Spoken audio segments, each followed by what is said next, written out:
All right. Well, thank you everybody for joining. Those of you who are joining live, and then those of you who join later via recording. I appreciate you taking the time. Time's a pretty precious commodity in life, generally, and more specifically in our work roles.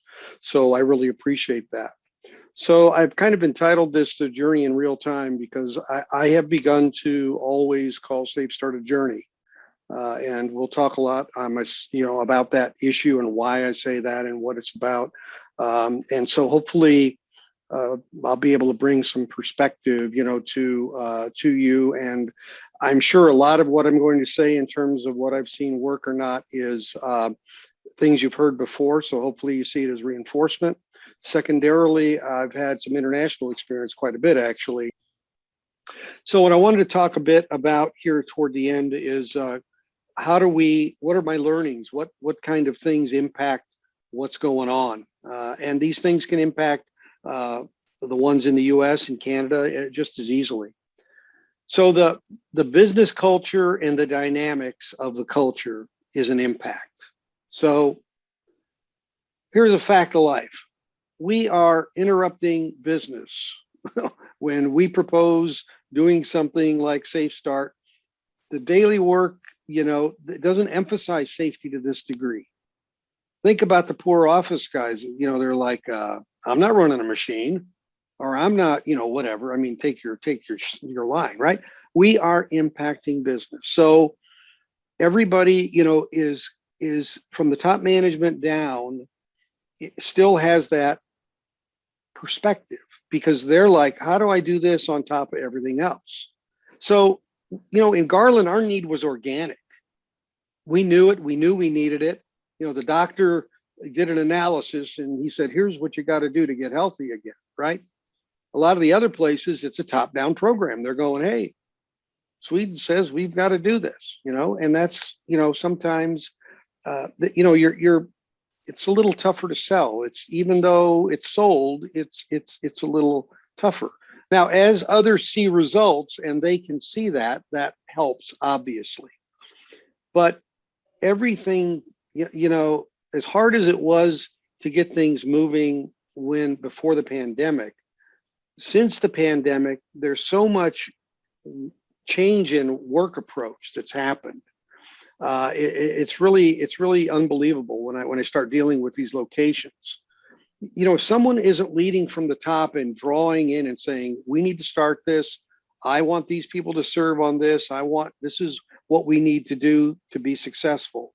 And we've had plenty of locations who have done that, right? Plenty of locations who have done that. And when they do, it works like cookbook, it works like a textbook.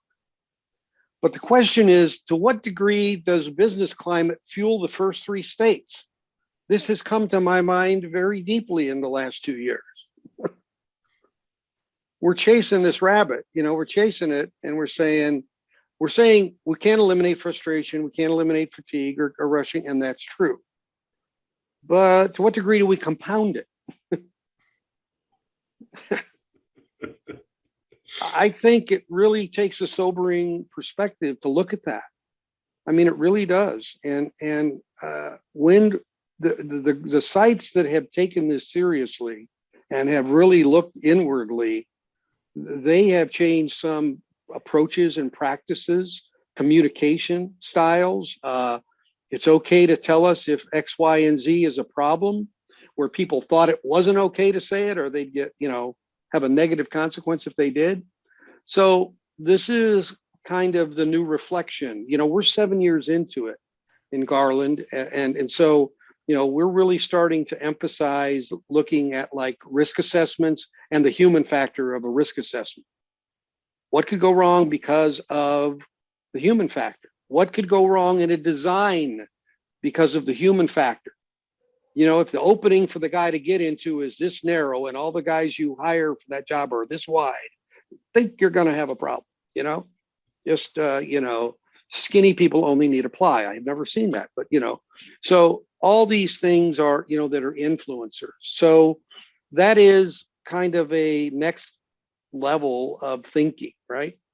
Because business is moving at a faster pace than ever. And Organizations say they're lean, not that kind of lean. Wait, wrong lean. Okay, get that out of there. Okay, we're lean. If I hear we're lean one more time, I think I'm gonna explode. Um, it's a great bumper sticker for why you can't start on SafeStart. We're true lean. I ask them, I know you're lean, but are you muscular?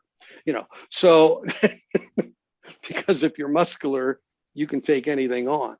So these are the factors. So one thing I've tried to do in the global implementation is provide group training for some of the pre-training so that multiple locations can join it. And then SafeStart in UK is presenting it online, and then multiple locations and countries can get to it and do it with some flexibility, as opposed to I got to get everything done in this site for that person, and I got to do all those individually. I got to do these all individually. I got to do these, because we're getting into smaller units, 30 people, 50 people. So economies of scale, economies of cost, and flexibility are what's needed to do that. We found that larger entities have an easier time executing because safety is a bigger key for them. It's a familiar topic, and they also have more people, right? You can give up a little bit if you have more to give. And in the customers centers, we have a lot of office workers and we have remote workers. So that becomes a huge challenge, for them. Ironically, the pandemic forced some techniques to be developed within SafeStart to facilitate that more. I mean, I can remember when I got a remote worker thing like 6 years ago, probably, or 8 years. So probably 5 years ago for one of the presidents, and it came in a box, and I don't think the box ever got open. But anyway, so that methodology, just give it to me, I'll do it. Right. If you don't have time, you don't have time. That's kind of a generic thing, right? So interactive, the value of SafeStart really is in the interaction. We'll talk about that on customer surveys in a minute. So the engagement of the management really becomes key. Again, we talked a minute ago about safety first versus safety first always, and then the office culture. So engagement really is the key, and that's walk the talk, do the SafeStart stories, all those kind of things. But what about regional impacts? We've had regional cultural impacts. So we know that it takes this collaboration. We found that the people that do the thing they like most is the breakout groups and the telling the stories, and that's really where the magic happens. So, the empathy is built. You're similar. You're talking to an executive and you got a guy on the floor. You're no different than me. All those things, the universality of this that happens, right? And the SafeStart theory was kind of secondary. And it's not that difficult, of course. We know that it's not that difficult, but it needs to be reinforced. Well, I can tell you, I think the stories reinforce it as much as anything, actually, at the end of the day. So emphasis can be on training classes, right? So let's talk about this training activity focus. It's a really dangerous thing, what I've seen happen. So it's all about unit one, and we're doing the units, right? And that's, and think about people's traditional interaction with a company. Oh, you're going to come in and do some training? Okay, what dates you going to do training? Okay, you're done. Got everybody done? Thank you. I really appreciate it. We'll see you, 3 years, I think, OSHA said. Okay, great. Yeah, that's how people see it. So it's really difficult here because these are your bricks. This is what builds SafeStart. This is what builds your environment. The core units, right? Your state EAUs. Yeah, that is exactly what builds it, right? So the question becomes, are we done? Okay, so I get this question even after I've given a presentation about it. And I'm like, did you see that 4-year timeline? Did you, it's like, wow, right? That is, so we do these things, but you see those bricks, you think I could kick them apart? Yeah, I can kick them apart. What's missing? The mortar that bonds. What bonds those bricks together, that training? What does that, right? Because that's the key. What happens off training time? What are those activities? Is it just 6 weeks later, I'm going to have training again? You're going to have a problem. There's no doubt about it. Seen it, been there, done that. Safe start stories are a great mortar. It's putting them at the beginning of meetings, doing them at the beginning of shift starts, doing them in the break room. We give incentives. We ask, you got a safe start story? We're there with a gift card for $20 at a restaurant. You know, people go, I wish he'd stop me. Right? So those are the things that build that mortar. And I judge an implementation by how much mortar there is. Now you can have too much mortar, I guess, too. You know, you're just going nuts. But my point is, do you see enough to hold the bricks together? So when you kick it, it doesn't fall apart. That's the question. Rewarding participation, huge, huge, huge. I know a site that didn't do that, and it really, in my mind, affected the way that it came into the organization and really stuck. The fact that that was missing, it was, matter of fact, after talking to people, I went and asked, did you do that? Because I sensed something was amiss. And they said, nope, we decided not to do that. I said, you made a mistake. That's a success factor. Management stories, near miss actions. You're going to record near misses, do something about them. You know, show that you've done something, put up a mirror, do whatever, put a horn on something, do whatever it is, do something, change the carpet, whatever it is that needs to be done, put a sign up, whatever, and then show the correlation, because you really want to enmesh this into the organization. That word to me is, you know, some words I'm going to use here, and I use them for a reason. Okay. It's not about layering onto the organization. SafeStart is not about layering onto the organization. It requires being enmeshed into the fabric of the organization. Those words mean something. And I basically feel if you can't do that, if you can't own that, you're going to have a really weakened implementation. I don't want to say failed, but definitely weakened. Is it interwoven versus integrated? Is it? You know, those are subtle differences. But the word integration is thrown around very easily, I think, right? Interwoven is a different visual. You get a visual of a quilt or you get a whole different, for me. And I know when I tell, they're like, what do you mean interwoven? And I'm like, yeah, Garland, when someone's going to open a door and someone's walking down a hallway, somebody will say, watch out for the line of fire. That's interwoven. The simplest things trigger the remembrance of it, right? It's a journey versus a program. Okay, I've abused the word. I mean, Steve Perry and the band probably want rights or something, but sorry. You tell them it's a program, program's going to end. It's engaging versus training. We call them engagement sessions now, not training sessions. Because what do you want to do? You want to check the box, or do you want to consume the person at a personal level? What do you want to do? They'll do it. Most of the people will engage at that level if you give them an opportunity to. They will, surprisingly. Some may hesitate, but by the time you're in unit 3, as you know, you start to see that turn. So again, it's about time and reflection. Our surveys clearly show us that collaboration of people is really the key. I emphasized it twice because that is the secret sauce right there. That is what people, there's a guy, if you ever go on the SafeStart website and look at, there's a video of Drilling Solutions, interviews of people, including myself. And the first guy up is named Butch. He was operations manager, 40 some years. And he he might have been someone who you would say, you know, crusty old manufacturing guy, a great manufacturing guy, but you know, safety, you know, it's kind of like, yeah. He took this and he ran with it to a degree I wouldn't have expected, frankly, of someone who I thought would be really high on board even.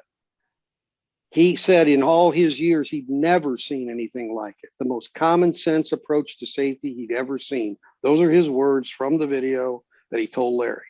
And this guy is one of those, if he doesn't believe in it, he'll tell you he doesn't believe in it. If he's not going to do it, he's not going to do it. I mean, there's no, you know, and so for me, as being, you know, multiple decades in manufacturing, when I saw that, I went, gee, that, you know, I couldn't have done that. I mean, you know, again, theory was second.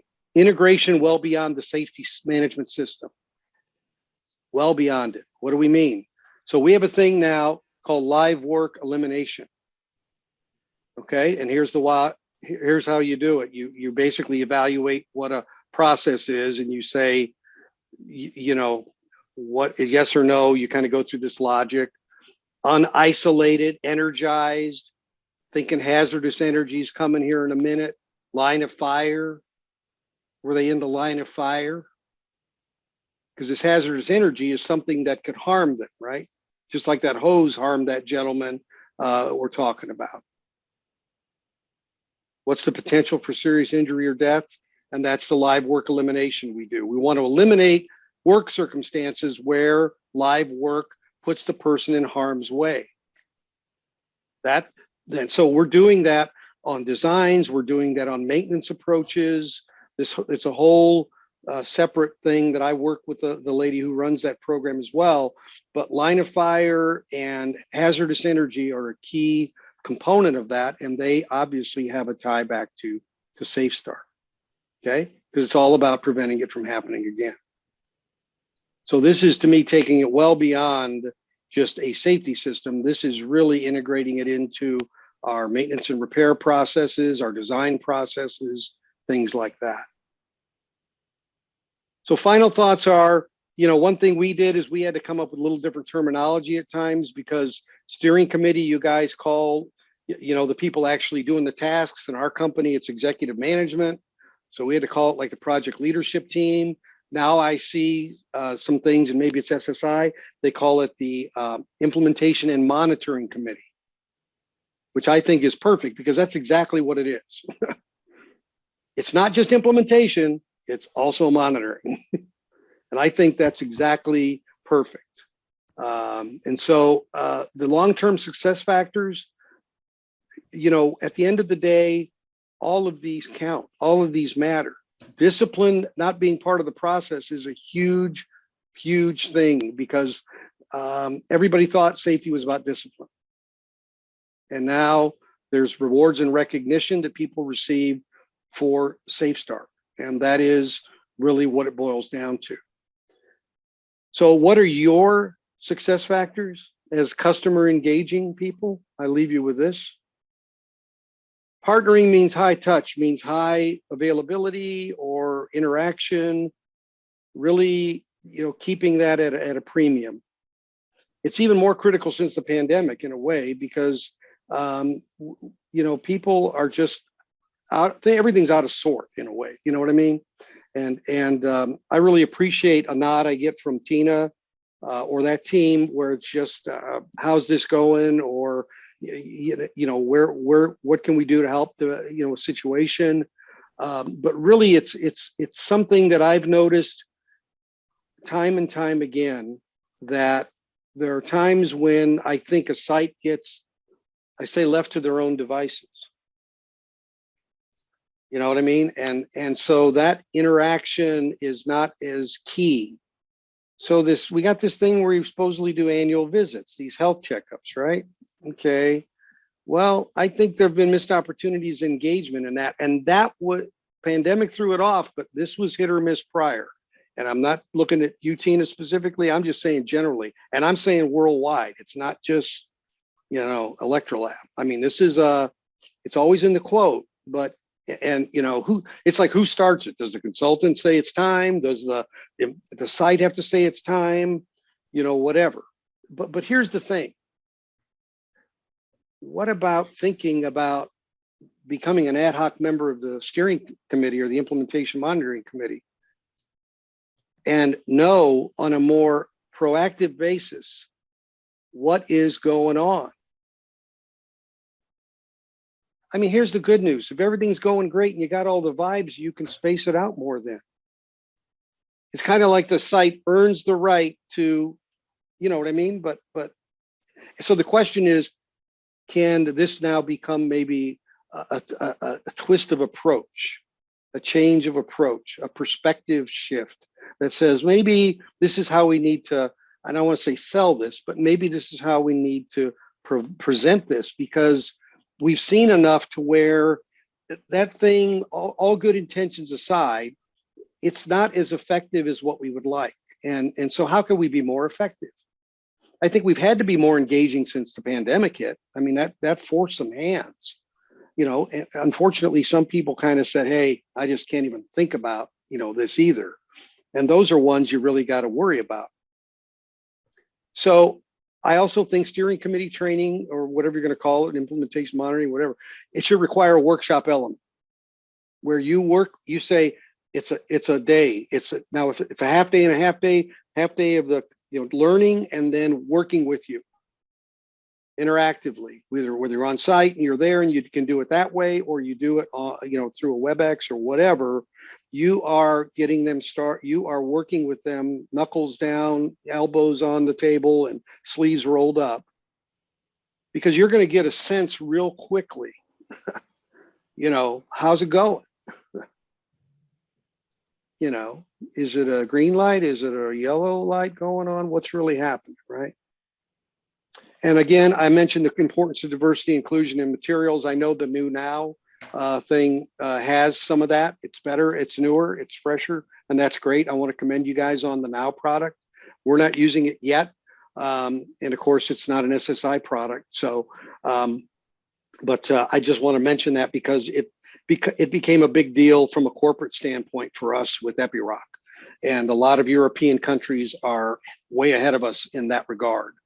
And if they have locations in the US, you might get hit with it, right? So, and it's happening. I don't have to tell you. I mean, every company's having these I&D, DNI, whatever type people getting hired, and it's just the way it's happening. But we got hit with it back in 19 and made some adjustments, which was good. And see how other cultures see the US and Canada, because the product emphasis is there. I don't know how many times I've heard, but yeah, those videos are America, or those things are all more based on the way it is there. We don't behave that way. And of course, that's a SSI discussion. But my point is, some things aren't as neutral as we think they are, right? Even speaking, right, different languages and those kind of things. So these are the things I think of when I think, how can I help you help yourself a bit? Which I know you probably didn't ask me for, Don. So apologies in advance. But I feel like part of the SafeStart team, I always have. And frankly, you have helped me feel that way. I'm doing independent work through the company, my company with SSI, which brings me even closer. So that's where I intend to be. Okay. Ben, can you put it back to, can you stop sharing the screen so I get back of us for the question and answer? Remind people, if you haven't put in your questions, if you would do so. And I'm going to bring up some of them on the chat here. How do I make that? So make that bigger. Don, I do have one in the meantime. Okay. So David, you spoke about integration and just showed us a great sort of picture as to, the line of fire, eyes on task, etc.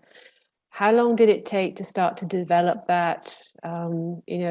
What do you see in terms of integration, the path for success, and what steps were taken, and at what point did you get to, where you are currently, or is it a continual process? It evolved, kind of evolved from the locations doing it, and then talking, and then I, as a divisional safety, health, environment manager, I mean, I was always speaking in those terms. And so we have those kind of processes locally, like whenever we do an investigation, we take the human factors into account related to it and interview the person. We've been doing that since 2015, probably. And so we were reporting that, so now the global reporting process 2 years ago added, check boxes for the states and, what they're going to do to resolve it, what certs were going to be applied and what, so we started probably globally 2 years ago to integrate it at that point. The live work eliminations started a year and a half ago. And it's a big effort. And it's again, from a corporate perspective. So, which is good because those terms, they're getting enmeshed into organizations that haven't even started SafeStart yet. so I'm trying to come around it from the back door a bit too. Interesting. Thank you. Yeah. So I've got a couple of questions that have come in here, David, if you wouldn't mind. Drew McDonald, who is one of our account executives, I don't think you've had the pleasure of working with Drew.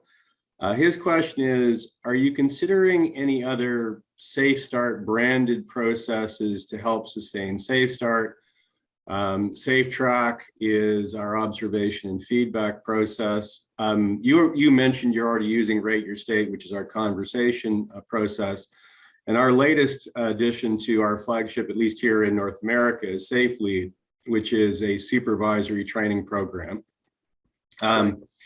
You certainly talked about how I'm sorry, I will stop using the word integrated. You enmeshed, interwoven? And then I interwove. Interwove. Sorry, but we think of some of those other processes as being sustainment or activities. You certainly talked about the Rate Your State, but could you comment on those things at all? Sure, I can. SafeTrack we haven't looked at yet, frankly, but we have looked at SafeLead. I've talked with Derek about it. I have seen the material. I've actually brought it to the attention of the local management leadership in Garland because we are starting to have some turnover in our supervision. So I think it would be a perfect time to do that. So we are definitely looking at that. I want to get that first site, down to be able to highlight its success, which I'm sure it will be, to do that. So in answer to your question, yeah, I am doing that, and we're also doing some other things which are more SSI related because our contract for the group is out of Europe. Using their digital platform, their mobile platform. We're using that as well. Thank you for that. Yeah. I've got a question from Amy Hutchinson. I'm sorry, I'm reading the question, and even with my glasses on, this font is small. So Amy's question is, how do you decide to select your trainers? That's one of the questions. How do you manage your new leadership and supervisors for continuing to support your engagement sessions? And then she also just had a comment here. Thank you. So informative and helpful. Great and worthy share of your journey, David. Great. So you got to call out and a kudos there too. But the two questions were trainers and managing your leadership and supervisors for continuing to support your engagement sessions. Great. So the first one on trainers. So back when we started, today Epiroc has an actual official train the trainer process within the company. So we have more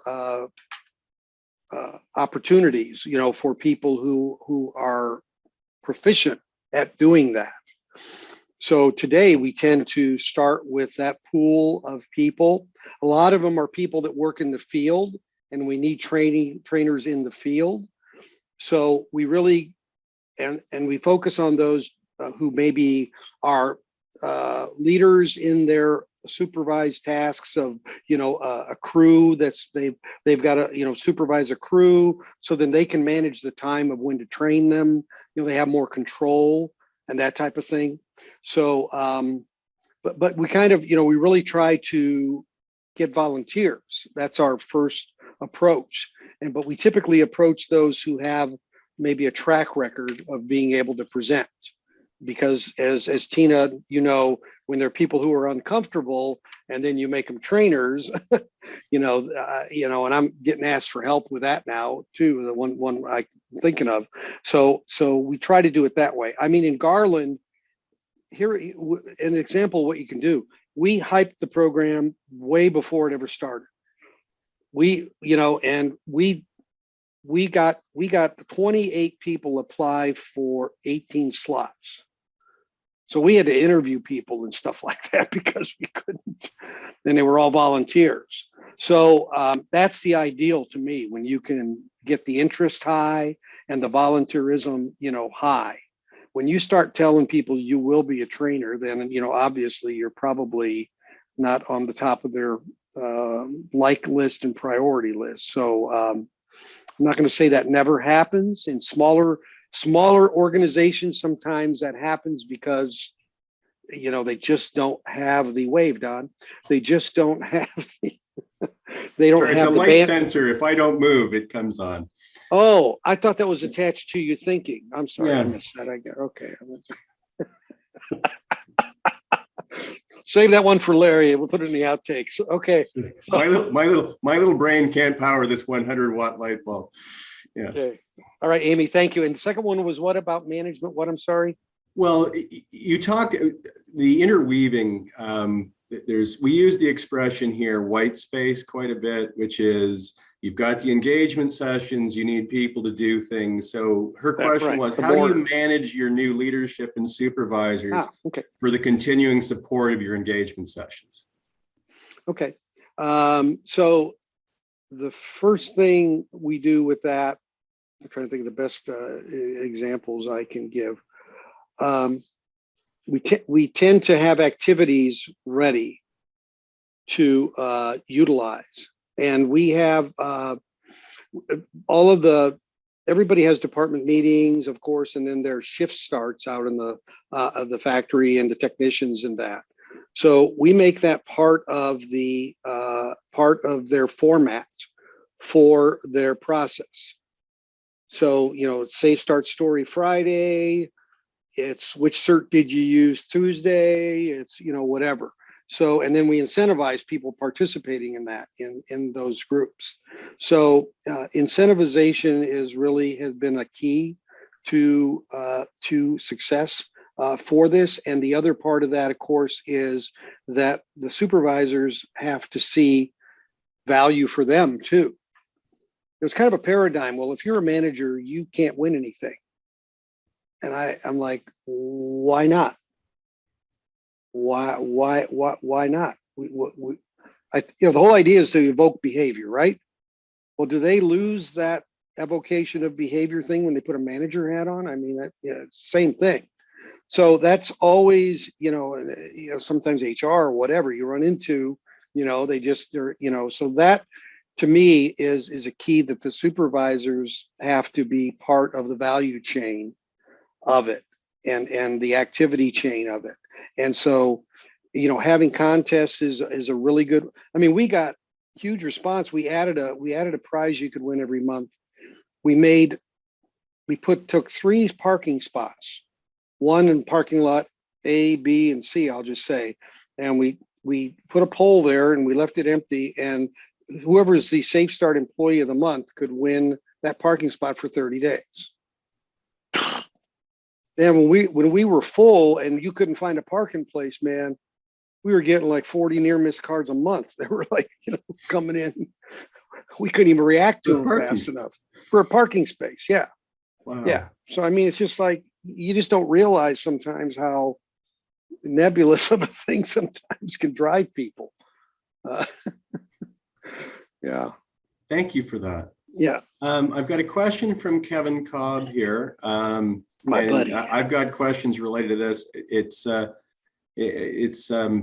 His question is, did you find SafeStart helpful with cultural alignment across your worldwide sites, including the Americas? Say it one more time, because that's a little deeper than it sounds on the surface. So did you find SafeStart helped with cultural alignment across your worldwide sites? You mentioned quite a bit about different sites, different cultures. You talked about some of the barriers that it, like, you know, in sort of European countries, well, we're not going to take any safety home. Sure. Yeah. So here's what I would say to that, Kevin.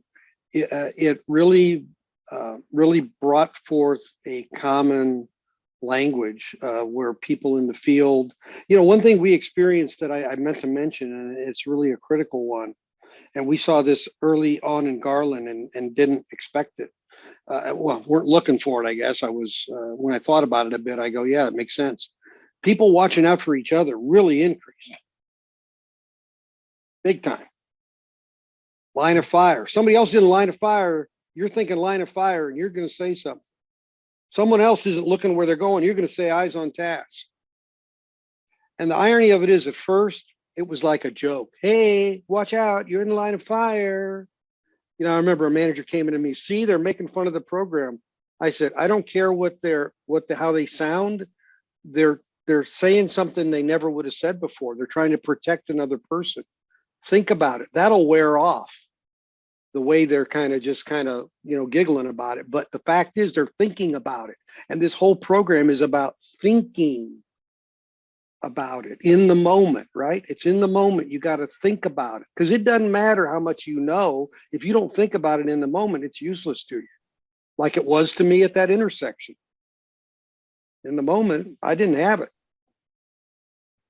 So so when I hear that I like it. I mean, I want to hear that all the time.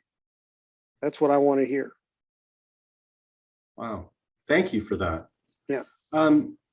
Along with culture, I've got some questions, as you know, that I had sent you before. I think you've answered all of my questions about your lagging indicators. You also talked about leading indicator things that you were doing within the organization that was covered in your presentation. You mentioned that you were tracking a 50% rate off the job safety accidents. Did you have any problems with privacy legislation like HIPAA about that? Yeah, I mean, and yeah, well, it's not. Yeah, I mean, HIPAA is probably one of the most understood statutes that's out there. But anyway, everybody throws HIPAA out as a reason, and then when you really look at what the statute is, it's sharing specific medical information. But usually, people volunteer why they're out. And so, and again, my figure there was for the local, because that's what I had information on and control of, and whatever. So you got to go about it the right way, I guess, is all I can really say at the end of the day. And there are some countries and regions and everything where, you know, they tell the employee, don't even say, so you wouldn't even have a way to know. It would be purely, you know, happenstance, you know, if you knew it, purely happenstance. But I mean, it was a matter of how you go about it. And it just seemed like there was a really high degree of voluntarism on the part of people saying why, you know. So that was the only reason that was accessible at the time.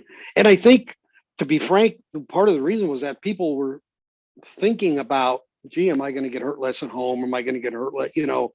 So they were more like, you know, I think trying to say, well, it's only an illness, you know, I didn't get hurt at home or anything like that, you know.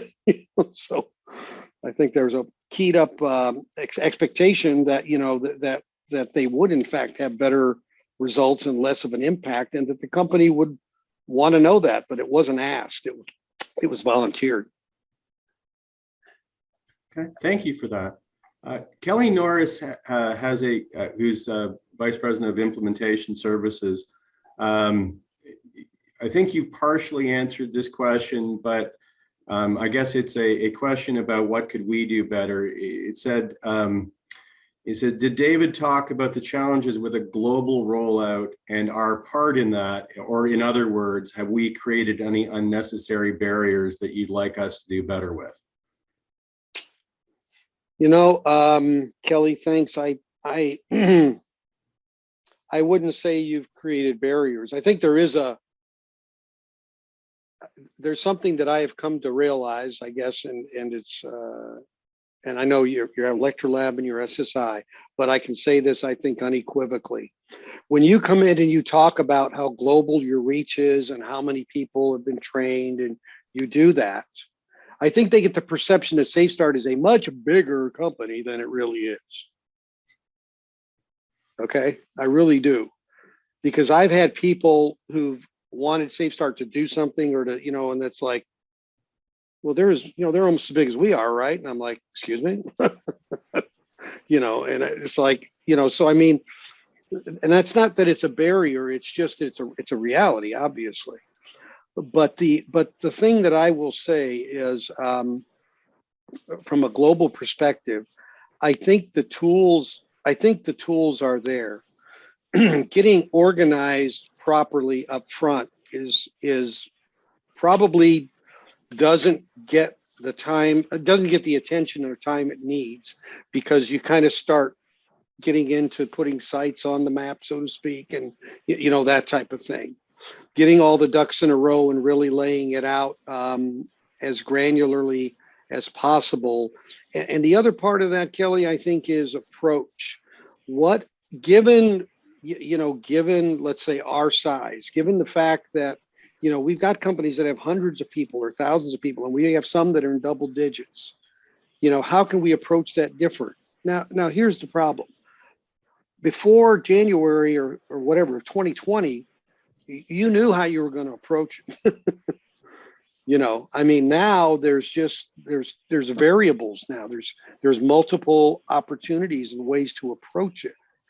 And I think that what isn't really as understandable or clear are what are my best options given who I am or who we are or who these sites are. What sites fall into the pure versus the hybrid versus the online, really getting that nailed down now, especially since this is out there and there are companies now who might say, well, I only want to do it that way.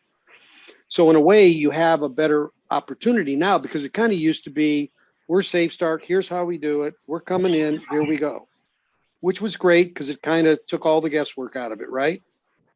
There were bad parts to it, in my opinion, and that was, and I know why you did it. You did it for the customer and to lower the cost, and I agree. But you'd have the steering committee trained the same time as leadership.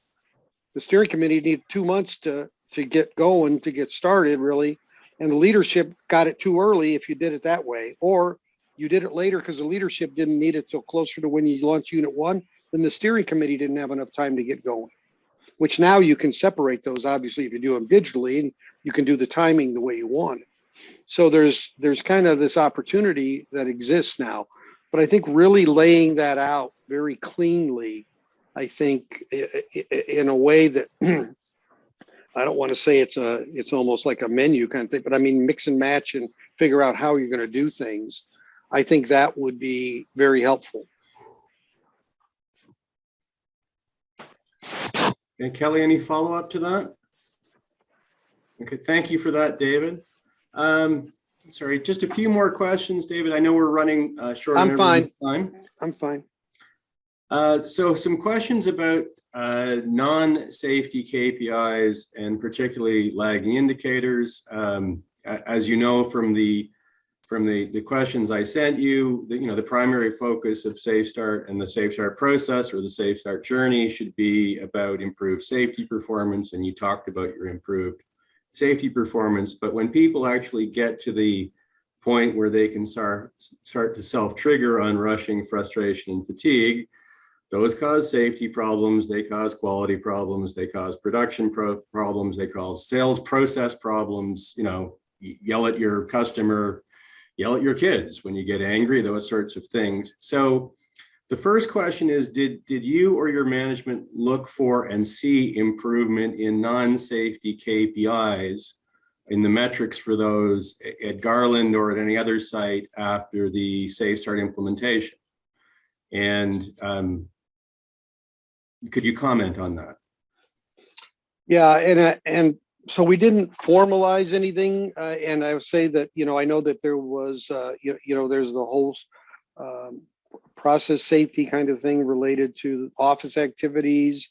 We certainly did some training on how to apply SafeStart principles to business practices, on processes like finance close, for example, that process and human behavior around what causes errors, right? And they kept shrinking the window. And I said, maybe you need to do a risk assessment on that, and so and then you start looking at the human factors of that assessment, because we have a time zone difference with Sweden, obviously 7 hours. So, when they're saying I need it at 7 a.m., they're really telling you they need it at midnight your time, right? So, those kind of things that, so we did take the principles to apply. We never really went down a road of setting metrics related to looking at errors related to that. We don't track those kind of things, generically, let alone that. So I, to be honest, we haven't. We do, we do near misses. We do look at increasing near misses as we go, and that's in the office. That's everywhere. That's not, and yeah, it's quote unquote safety, but a near miss is something that used to be. The paradigm was, oh, if I report a near miss, I'm in trouble because I almost had an accident.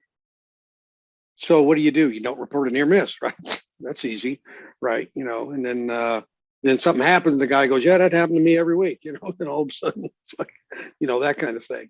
So we are this year's KPI of monitor, beyond the ones we have, we're adding, the monitoring of near miss and close calls.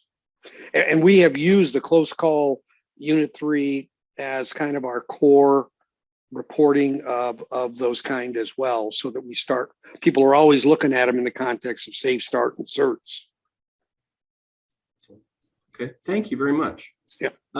Kevin Cobb asked a question about culture, and I will say, having talked to leadership at the outset, front end, the way I came and talked to your folks, when I ask people, what is it you want to change about this place? Almost everyone who's in senior leadership, their number one thing they say that they want to change is culture. But then when you ask those same people, so how would you measure that change, or how would you know that it's changed? It's, well, we would just know. So did you do any cultural measurements pre-SafeStart implementations, post-SafeStart implementations? How do you know you talked about Garland needing to change their culture.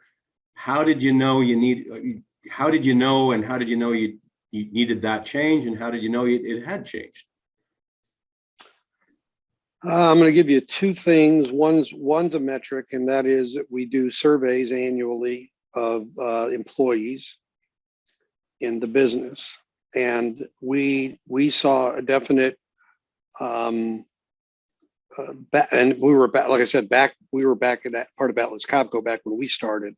There was basically the survey told us that there's a lot of talk about safety. Safety is talked about a lot, but do you feel safe? Do you feel safe, or that your safety is paramount? Was mediocre. And that has been on the increase every year. And it even increased even more during the pandemic, because people said, yeah, you really got our back about our health and all these kind of things. So we've definitely seen it. We've also seen people come back to work at our company who have left because of our safety culture. Sorry, you're saying they've specifically come back? They specifically told us. Yeah.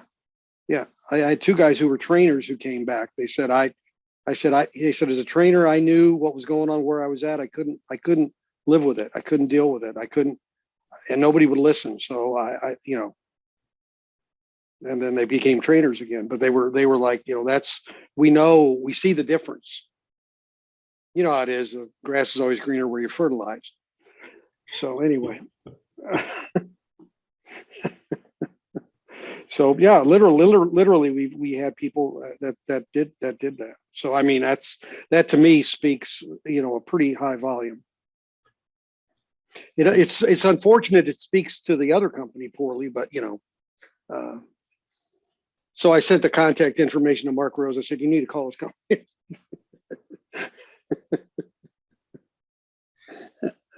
So I've got a question from Barb Tate, my sister, Larry's sister. Sorry, if you want to say it's her anniversary today, so just a call out to her. Happy anniversary, Barb. And the question she wanted to ask is, would you, David, have believed that you ran the red light in your story without the dash cam proof? I think you had your significant other pointed out to you, wasn't that the story? Yeah. I had objective evidence 101 with me. Yeah, but that would have made an interesting conversation. Yes, you did. No, you didn't. Yes, you did. But a quick look in my rear view mirror told me I had. So. Oh, right. Okay. And I wasn't just trying to be funny or cutesy. Honestly, no. It reminds me, I think all of us on the call would remember, Larry, one of Larry's original stories about an early SafeStart session where, have any of you ever run a red light or a stoplight that you honestly didn't see? And some guy was like, nope, never have. And somebody else looked at him and said, well, how would you know? Yeah, right. You didn't see it. And I've always thought of that story. Like I think of that all the time. And then I'm looking at your video just going, wow, I bet I would have told my 31-year-old, I think you said it was your 31st anniversary. Today is my 33rd. So maybe that's why I was paying extra attention. But I was thinking, I know I would have turned dart and said, I did not. I didn't run a red light. What are you talking about? That other idiot turned right without stopping, not me. I never would have learned from it, Yeah, and the thing that's to me about it, and I'm so glad it's on tape, is just that. I mean, I didn't hit the brakes 33 seconds later. I didn't, oh shit. I didn't nothing. I just like la la la la la. It was actually fascinating. I mean, I also realize it's very attention getting, and I think it's an amazing story, David, because you talk about going first, right? Like setting the stage for we share our errors. I mean, you're not just telling a story, you've got proof. Here's my dash cam of me running a red light. I don't think too many people would necessarily share that. So I think it must have an amazing impact on the people you share that with. Someone told me, I said, I cannot believe that you shared that you had, and I said, here's the point. I said, imagine me, a human being, and someone at work or a friend of mine gets killed in a red light. And I think to myself, I had the opportunity to share that story. And because of my pride, I didn't do that. I don't think I could live with that. Yeah. So I just think that's the bottom line. You gotta, SafeStart can be humbling, I mean, that's Well, yeah, I think we all have the stories we've shared for that reason. Our last staff meeting, I had to do that because of virtual, I had to do it 3 times, and my face was red every single time I shared the story of hitting a tree in my own driveway with my own car. I mean, that just takes incredible talent to do. And it didn't get easier to tell, but I did the same thing. I was like, what if? It was right in the middle of COVID. And I was like, it was just a good example to me of how we were all pretty emotionally fragile. And maybe we didn't realize how that was affecting other risks in our life. Driving is still really dangerous and we got to think about it. And so I just kind of, as we say, put on my big boy pants and shared the story. But at least I was like, no, I didn't have camera evidence, though. That would have been worse because I really rammed that tree good. But did you honk? Did you honk? No. I can tell you, I blamed the darn tree for a millisecond. And then, of course, again, being 33 years married today, I blamed my husband because somehow that was absolutely his fault. He wasn't in the car. He was in the house still in bed, but it was absolutely his fault. But anyway, nobody wants to hear me tell the story for a 4th time. I won't go there. But David, since I've already got the air, obviously, thank you so much. I can't tell you how impressed again. I'm not surprised, but I'm still impressed. Thank you so much for sharing with us today. You're welcome. And for what you're doing, honestly, for the world. That sounds corny, but thank you. Thank you for that. I'm trying. Thanks. I have to share a story with you, gentlemen, that was in Garland when we started. Really kind of a hard-nosed kind of guy. And one day after he took some of the training, he goes, you know, I have never been complacent all my life. Never been complacent. I'm sure of that. I said, oh, so you're complacent about complacency. Okay, I get it. That's fine. I said, just did it. So there you go. So yeah, tough crowd. Okay. Some comments, very cool, interesting, awesome from the crowd, in addition to Barb's thanks. I did want to get in really quickly, David. Go ahead. want to do this on air with everybody Sure. else. On the way in today, I had, sorry, almost exactly your story, in that I was driving in, there was a big truck moving slowly coming the opposite direction, and it's a single lane in either direction, 50 miles an hour, 80 kilometers an hour. And as the big truck passed me going slowly, a Volvo station wagon wasn't even waiting for my car to get past, was pulling out from behind the truck to pass. And it looked really dangerous to me. And my immediate thing, because I'm now past both of them, is to look up in my rear view mirror, and I can see there's another car coming behind me. And I'm now looking at it going, I don't think the station wagon's going to make it. And I am fixated on the rear view mirror, watching to see if the station wagon is going to make it. And of course it does. And I realize I haven't been looking where I've been driving for about the last 5 seconds. And I suppose I've got the adaptive braking on my car if something did happen in front of me, but you know, it was how easily we can get distracted. So we're almost at the top of the hour. Sorry, this shouldn't be about me and my stories. The last 2 questions that I have for you very quickly. What do you think overall? You talked about many things. You talked about the importance of incentives. You talked about engagement. You talked about how key it was to get the right people to do training. You talked about leadership, walking the talk. What do you think is the key driver of success? What do you think of all of those, if you had to stack them up and say, this is the one thing I wouldn't lose in my implementation? What do you think is the most important? I think the upper management truly engaging and understanding what this is going to do to their organization if they do it right, and to expect their people to become part of this enmeshment and have those people expect their people to do it and go through the organization that way. Too many times we who implement have to hit the middle guys to try to get them to grunt it out, essentially, right? And the guys on top are kind of like, you know, we paid for it. So, you know, I mean, and so really, to me, it's like, let me give you an example. The gentleman I spoke of, Butch. So when we started Rate Your State, he gave his guys a bogey of how many interactions he expected a week, and he tracked that. And he gave it as part of their bonus. I mean, he was like, no, you need to do this. I'm doing it. I'm out there doing it too. So you need to do this. He prioritized it.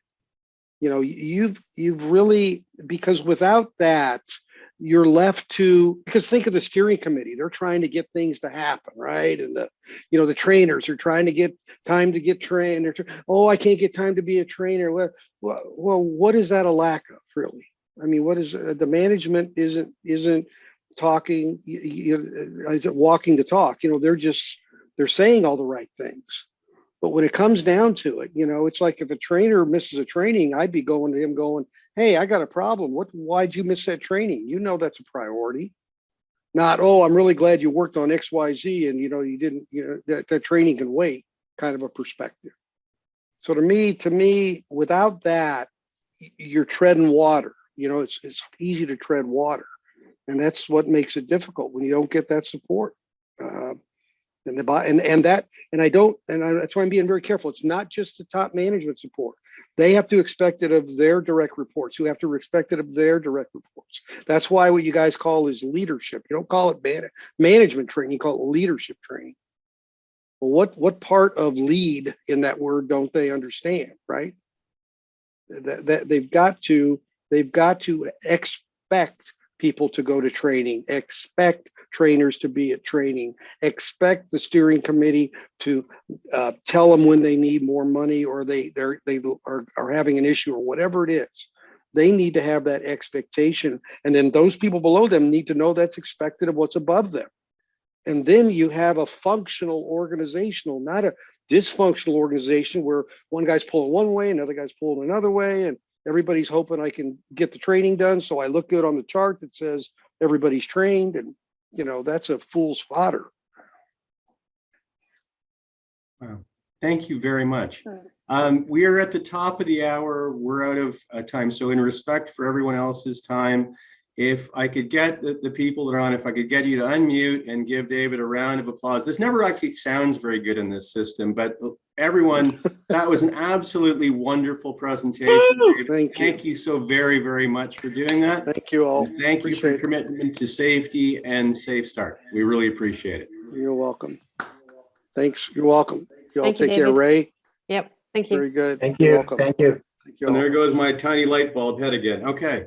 So thanks. I will sign off for now. And again, wonderful, David. Sure. And by the way, if you can send this to crowd my email address if they have any questions, they can surely let me know. All righty. I will do so. Thank you. Okay. Thank All you. right. Thank you. Okay, guys. Bye. Take Bye. care. Bye-bye. Bye. Bye.